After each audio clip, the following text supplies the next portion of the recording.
सर्वस्व स्वयं का सहज हार के छोड़ा था अपना देश। तज आजीवन की कर्म कमाई, अब कैसे छोड़ूं परदेश। माया की खातिर मर्म को छोड़ा, काया की खातिर धर्म को छोड़ा, घर गृहस्थी और पेट की खातिर खुद से खुद का रिश्ता तोड़ा। अध्यात्म हो रहा शून्य सिमटकर, बाकी रह गया द्वंद्व और द्वेष।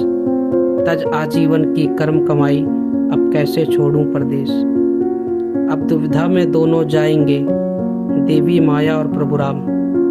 तब भूख बड़ी थी ब्रह्म से, अब ब्रह्म तस्ते काम तमाम। जीवन की मझधार में जी का बड़ा कलेश, तज आजीवन की कर्म कमाई, अब कैसे छोड़ूं परदेश।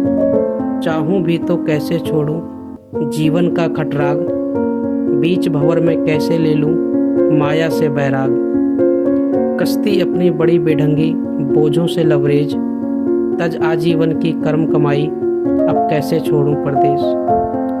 गांव छोड़कर शहर में आया, जरूरतों का नया घर बसाया। सपनों की खातिर अपनों को छोड़ा, घबरा कर गैरों को अपनाया। खुद ही कैसे कर लूं खंडित खुद का जोड़ा परिवेश, तज आजीवन की कर्म कमाई, अब कैसे छोड़ूं परदेश। गांव जब मुझसे छूटा था, वो घाव बड़ा अनूठा था। मैं भीतर भीतर ही टूटा था, अपने वजूद से कितना रूठा था। कितनी मुश्किल से स्वीकारा था फिर किस्मत का आदेश, तज आजीवन की कर्म कमाई, अब कैसे छोड़ूं परदेश। सर्वस्व स्वयं का सहज हार के छोड़ा था अपना देश, तज आजीवन की कर्म कमाई, अब कैसे छोड़ूं परदेश।